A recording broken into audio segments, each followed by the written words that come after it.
Hello and welcome to my first on-grid solar project in offset. It's going to be a long kind of journey, and I say that because I'm converting an old system to a new system and applying for the Illinois Shine, and you can follow along, and there's going to be a link to my project overview.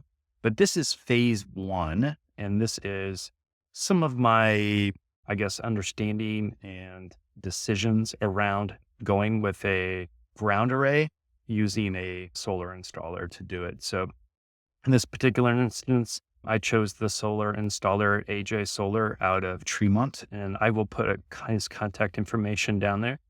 And a few reasons why I used him versus others is right now in the middle of 2023, solar is popular, super popular. So everyone's backed up. Hard to get electricians, hard to get solar installers. I had quite a few bids that were over $100,000. Sunrun was one of them I did not go with. They do not have a very strong purchasing agreement. They really push the leases, and they will not let you do ground arrays. They only have a small subset, and I understand that. So I just didn't fit their model.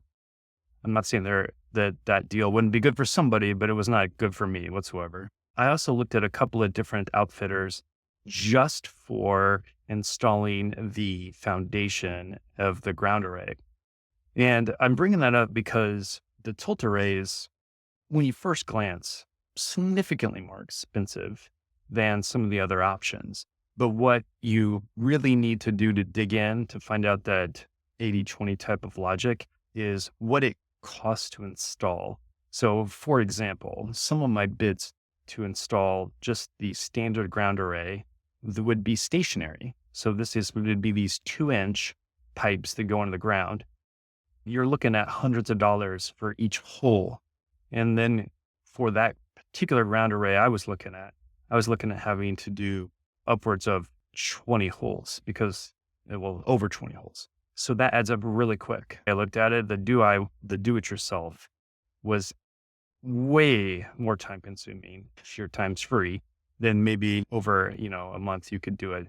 But let's take a look at some of the video of my solar installer because they got the entire array put up in just about 2 hours. My main system for this, I mean the Illinois Shine program, consists of a GrowWatt 10K, and it is a string inverter.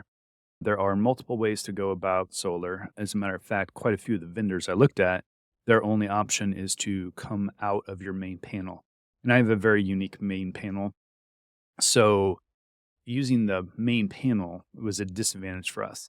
So the way my setup is this GrowWatt is a alternative that plugs straight into the meter base. So my meter base has basically 2 lugs on the meter, one that goes to my solar system and one that goes to my main panel. This is a disadvantage for tracking solar production because, frankly, for me, I have had difficulties looking at a solution that was a third party that didn't go with GrowWatt to tell me whether or not I'm giving back to the grid, which we'll talk about in detail. So that's a disadvantage for the system. The advantages are that this system is very flexible. It has 4 MPPTs on it. For the Illinois Shine program, I was limited to the 10K, although I wish I could have got bigger. So the inverter I went with model-wise was the MIN 10K TL, and then it's the XT model on that. So basically, as long as there is power on the grid, this one will just pump electricity right through the meter, and my house will consume it. And if my house doesn't, it goes back to Ameren, Illinois. I looked at quite a few different options from a size perspective or more expensive ones with optimizers and just decided it wasn't worth the extra money. So of all of the systems I was comparing, this was the best overall cost per watt. The disadvantage is if my system ever fails, all of my solar is not going to work because it's one string inverter. So that's both a benefit to setting it up, but a disadvantage is if my system goes down, my entire 10K goes down, unless it's just a wiring problem with one of the strings. But anyway, I think you get the point. Solar panel wise, I went with the bovine. There are quite a few options when it comes to solar. The solar provider I went with, that's who they had, but that's actually some of their panels already. They are a approved tier 1 provider. I went also bifacial. And the reason I went bifacial is because unlike some of the other things where I didn't think it was worth the extra cost, I think bifacial is worth the extra money. It also helps protect the panel for longevity because there's glass on both sides. So for an incremental increase, the shipping's the same.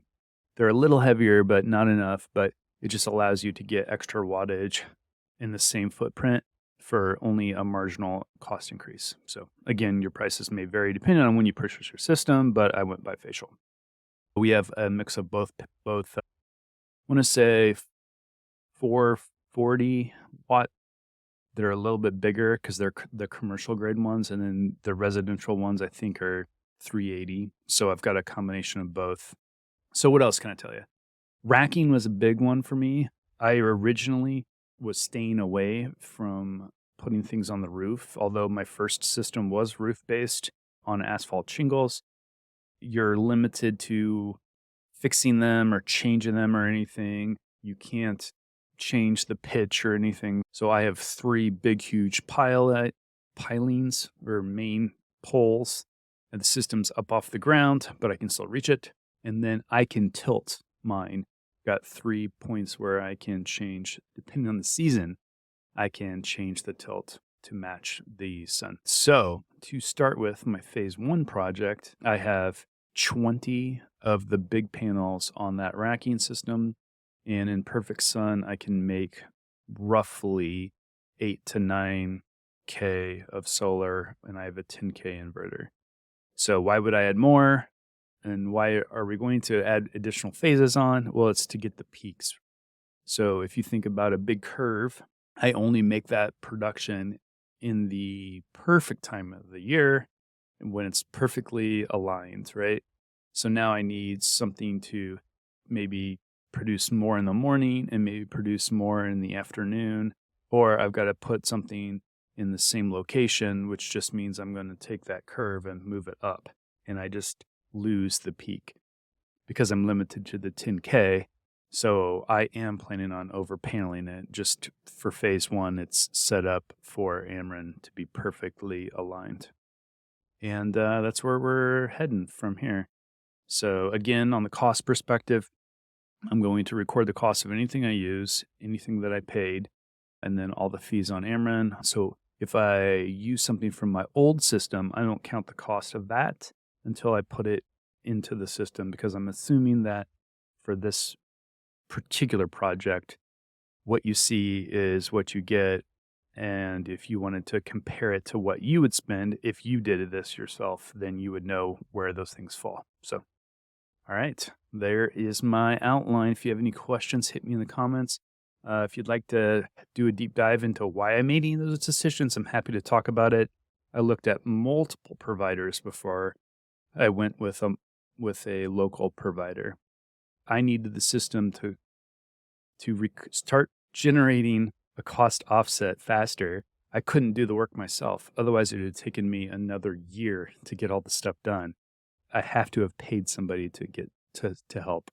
So bottom line is, that's why there'll be some things that I do myself and some things that the system does. But when I do them myself, I can't really add that cost in very easily. So I'm just going to assume that some of the little teeny additional things are just gravy because I'm interested in it from a do it myself DIY perspective. So I don't know if this is going to help with your particular situation, but if you want to follow along, I'm going to be posting monthly updates, changes to the system, what I've learned. Hopefully you can pick up a tip or two